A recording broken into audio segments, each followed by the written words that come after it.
दोस्तों रिसेंटली अभी कुछ दिन पहले आईडीबीआई बैंक की तरफ से एक रिक्रूटमेंट नोटिफिकेशन आउट हुआ है, जिसमें सेल एंड ऑपरेशन डिपार्टमेंट में एग्जीक्यूटिव की 1000 वैकेंसीज आई है।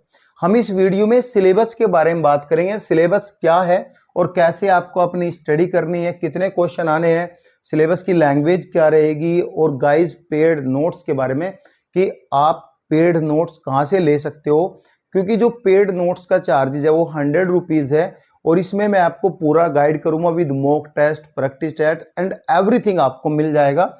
और ये जो सिलेबस दिया हुआ है, जो आईडीबीआई बैंक ने ये सिलेबस दिया हुआ है, ये आपने देखा होगा रिसेंटली जो यूनियन बैंक की वैकेंसीज थी, जिसमें एलबीओ लोकल बैंक ऑफिसर की पोस्ट के लिए नोटिफिकेशन आउट था। सेम सिलेबस, कॉपी पेस्ट वाला सिलेबस है। अगर आप एलबीओ का फॉर्म भर रहे हो, इनके एग्जाम में अपेयर हो रही हो, ये अगर आप पढ़ लोगे तो डेफिनेटली ये एग्जाम आपका क्रैक हो जाएगा, बिकॉज सिलेबस सेम है। एलबीओ के पैटर्न से आप इसका भी पैटर्न देख सकते हो कि कैसा पैटर्न आएगा और कैसे आपको एग्जाम क्रैक करना, क्योंकि थोड़ा बहुत टाइम मिलेगा तो इसमें आप इसका एलबीओ का पैटर्न देख के अपनी स्टडी को आप उसके अकॉर्डिंग ही आगे फर्दर मूव कर सकते हो। तो सभी चीजों के बारे में हम आपको डिटेल में डिस्कस करेंगे। अभी पहले मैं आपको बताऊंगा, बहुत सारे स्टूडेंट यहाँ पे डाउट है कि ऑन कॉन्ट्रैक्ट लिखा है, क्या ये पोस्ट पर आपको 1 साल तक ही काम करना पड़ेगा? नहीं, आपका इनिशियली कॉन्ट्रैक्ट 2 ईयर का होगा। और गाइस इसमें सबसे अच्छी बात यह है कि सैलरी कोई बेकार सैलरी नहीं मिल रही है। फर्स्ट ईयर प्रोविजनल पीरियड पे आपको सैलरी बताया गया है, नॉर्मल 30,000 रुपये समथिंग है।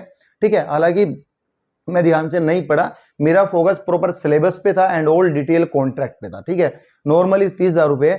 जब आपका इनिशियली पीरियड यानी 1 ईयर का प्रोविजनल पीरियड खत्म होगा, तो आप जब उस सेकेंड ईयर में लगोगे तो आपका जो पैकेज है 6 to 6.5 lakh rupees, it means कि आपका जो इन हैंड सैलरी आएगी 52 या 55,000 के अकॉर्डिंग आपकी इन हैंड सैलरी बन जाएगी। ठीक है, ये चीजें क्लियर हुई। अब 2 साल कंप्लीट होने के बाद, 2 ईयर कंप्लीट होने के बाद आपका contract year two year extension मतलब एक्सटेंड होता रहेगा। ईयर टू ईयर आपका कॉन्ट्रैक्ट रिन्यू होता रहेगा। जैसे कि 2 साल पूरे हुए, वो फिर 1 साल के लिए हायर करेंगे, फिर 1 साल पूरा हुआ, फिर से ऐसे कॉन्ट्रैक्ट आपका रिन्यू होता रहेगा। बहुत सारे बैंक है ऐसे ही जॉब देते हैं और ऐसे ही वैकेंसीज का जो नोटिफिकेशन आउट करते हैं इंडिया में। इवन गवर्नमेंट बैंकों को छोड़ के सभी जो है ऐसे, ये यहाँ पे जो प्राइवेट बैंक है वो ऐसे ही काम करते हैं। ठीक है, और गाइज इसमें परमानेंट होने के भी चांसेस है। अभी बहुत लंबी जिंदगी है यार, 1 साल का मत सोचो, 4 साल का क्या पता क्या हो जाए। तो जब आपको बैंक की नॉलेज होगी, ठीक है, और हमेशा गवर्नमेंट या प्राइवेट सेक्टर सोचता है कि मुझे बाहर से स्टूडेंट या कैंडिडेट लेने से तो अच्छा है जो ये कैंडिडेट मेरे पास काम कर रहे हैं, एक्सपीरियंस कैंडिडेट है, प्रॉपर वर्किंग नॉलेज है, मैं इनको क्यों ना परमानेंट कर दूं। तो ये सब चीजें थिंकिंग, ये ऐसा होता भी है, ऐसा होता भी है और ऐसा करते भी है। क्योंकि जब बाहर से कोई कैंडिडेट लेगा, उनकी training and all recruitment process पर बहुत सारा पैसा वेस्ट होगा, और प्राइवेट कंपनी इवन ऑल को तो पैसा वेस्ट करना ही नहीं है भाई। ठीक है, तो परमानेंट के चांसेस है। अभी 1 साल का जो नोटिफिकेशन पड़ा ये मत सोचो, सभी अपना एप्लीकेशन फॉर्म फिल करो। पोस्ट जो आई है 1000 आई है, executive sale and operation department में आई है। ठीक है, इंपोर्टेंट डेट के बारे में देखो, सेल एंड ऑपरेशन डिपार्टमेंट में बहुत सारे बैंक ऐसे हैं, अपने एसबीआई को ले लो यार, 10-10, 12-12 हजार पे स्टूडेंट थर्ड पार्टी का थ्रू लेता है, उनसे क्रेडिट कार्ड सेल करवाता है। इवन आप दिल्ली मेट्रो के हर मेट्रो स्टेशन पे एसबीआई के क्रेडिट कार्ड सेल हो रहे हैं, तो वो सेल एंड ऑपरेशन डिपार्टमेंट में ही आता है। और उनकी सैलरी 10 से 12 हजार रुपए रहती है, ज्यादा खास सैलरी नहीं होती, वो थर्ड पार्टी आउटसोर्सेज के थ्रू होता है। यहाँ पे एटलीस्ट परमानेंट लेके सेल एंड ऑपरेशन डिपार्टमेंट काम तो दे रहा है, ठीक है, लेकिन एग्जाम भी है भाई, काम दे रहे तो एग्जाम भी है, पूरा सिलेक्शन प्रोसीजर फॉलो करना है, ऐसा नहीं। ठीक है, देखो एग्जाम डेट जो है इसकी दिसंबर 1, आप दिसंबर के फर्स्ट वीक में आप लगा लो कि इसका एग्जाम होगा। पहले मैं आपको बता दूं नोट्स कैसे लेना है, नोट्स में क्या होगा, फर्दर वीडियो जब भी हम शुरू करते हैं।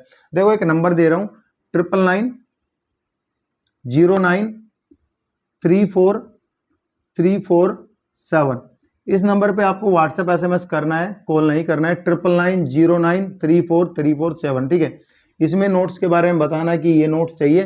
देखो उसमें क्या रहेगा, सभी नोट्स चैप्टर वाइज रहेंगे, लॉजिकल रीजनिंग चैप्टर वाइज रहेगी, डेटा एनालिसिस चैप्टर वाइज रहेगा, ये सभी चैप्टर वाइज रहेंगे।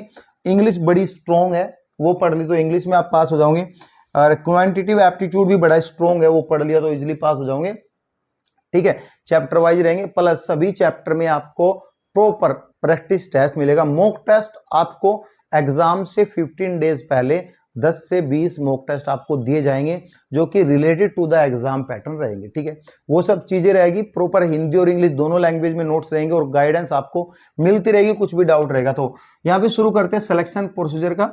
सिलेक्शन प्रोसीजर में आपका सीबीटी एग्जाम होगा, कंप्यूटर बेस्ड टेस्ट आपका लिया जाएगा। ठीक है, डॉक्यूमेंट्स वेरिफिकेशन होगी।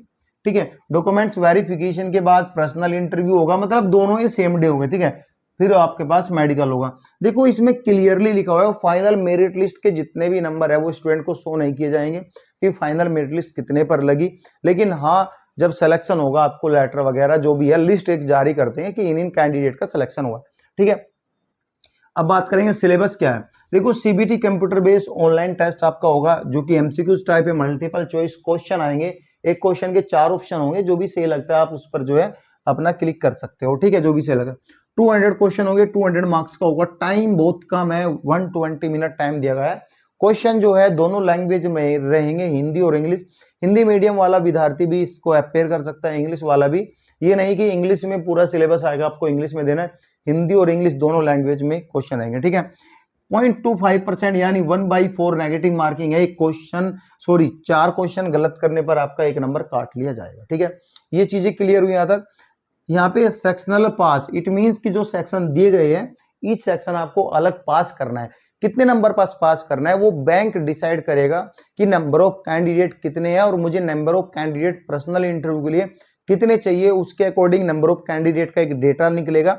डेटा में देखा जाएगा कि किस सेक्शन में नंबर है। अभी सब कंप्यूटराइज है तो 5 मिनट का काम है सारा, तो कंप्यूटराइज जो हुआ है ये एग्जाम, जो सीबीटी एग्जाम है उसमें इजी है फिल्टर करना, तो फिल्टर आप होंगे। ठीक है, अब सिलेबस देख लेते, सिलेबस क्या है। देखो फर्स्ट जो पार्ट है इसका logical reasoning, data analysis, interpretation के 60 क्वेश्चन है। ठीक है, अब नॉर्मली लगा लो 20 इसके हो गए, 20 इसके हो गए, 20 इसके होंगे, जब 3 सेक्शन दिए गए मतलब 3 यहाँ पे चैप्टर दिए गए हैं, 3 टॉपिक दिए गए, 20-20 लगा लो, हो सकता है 2-4 क्वेश्चन इधर उधर हो जाए, तो ये क्वेश्चन है। दूसरे में क्या है, इंग्लिश लैंग्वेज के 40 क्वेश्चन है। तीसरे में क्या है, तीसरे सेक्शन में क्वांटिटेटिव एप्टीट्यूड के 40 क्वेश्चन है। फोर्थ में जनरल अवेयरनेस है, रीजनिंग भी है आपकी। ठीक है, जनरल अवेयरनेस है। ठीक है, इकोनॉमी है, यहाँ पे बैंकिंग अवेयरनेस है, कंप्यूटर है, आईटी के 60 क्वेश्चन आएंगे। और जो जर्नल का सिलेबस है उसमें आपका जो है करंट अफेयर भी आएगी और आपका जो है जनरल नॉलेज के क्वेश्चन भी आएंगे। वो सिलेबस आपको दिया हुआ है 4 सेक्शन का, लेकिन भाई सेक्शन अगर हम अलग अलग काउंट करें 1 2 3 सेक्शन तो इसमें हो गए 4 5 6 7 8 9 10 सेक्शन, ये पूरे 10 टॉपिक का सिलेबस है। इजी नहीं है पास करना, तो आपको प्रॉपर गाइडेंस आपको चाहिएगी। ठीक है, देखो यहाँ पे सबसे अच्छा बात है इंग्लिश लिमिटेड है और क्वांटिटी एप्टीट्यूड भी लिमिटेड है। ये सभी टॉपिक वाइज और फार्मूले सहित निकलते हैं क्वांटिटी, तो 40 ये 80 नंबर का सिलेबस है, लिमिटेड है, तो इनको क्रॉस आप इनको क्लियर कर लेना। रीजनिंग और ये डेटा इंटरप्रिटेशन के और ये डेटा एनालिसिस की ये भी क्वेश्चन लॉजिकल है, इतने हार्ड क्वेश्चन नहीं है, ये सभी रीजनिंग है। वैसे तो टॉपिक अलग अलग लेकिन ये सभी रीजनिंग है, तो इजीली आप कर लोगे। अब इंटरव्यू जो है वो 100 मार्क्स का होगा जो कि क्वालिफाइंग है। मिनिमम जो यूआर कैंडिडेट है उनको 50% नंबर लाने हैं। जो एससी एसटी ओबीसी और पीडब्ल्यूबीडी कैंडिडेट है उनको 45% नंबर लेके आने हैं। यहां तक क्लियर हुआ। अगर आपको पढ़ना भी है, पहले जो आपके चैप्टर है, जो चैप्टर है सपोज करो इंग्लिश है, इंग्लिश आपकी ठीक है, वो थोड़ा टाइम कम दो उसको। ठीक है, क्वांटिटेटिव एप्टीट्यूड मैथ ही है, नॉर्मल न्यूमेरिकल एप्टीट्यूड है, सेम मैथ ऑलमोस्ट सेम है, सभी के टॉपिक ऑलमोस्ट सेम ही रहते हैं, तो मैथ से घबराना, अगर आप पहले से ही प्रिपरेशन कर रहे हैं तो मैथ आपका इजीली क्लियर हो जाएगा। बाकी ये सब सिलेबस है, ये देख लेना आपको कैसे कैसे करना है। कुछ भी डाउट होता है तो आप कमेंट पिन कर सकते हो, कमेंट का आपको रिप्लाई जरूर मिलेगा। कुछ भी डाउट हो तो व्हाट्सएप नंबर से आप कनेक्ट हो सकते हो। Thank you so much guys.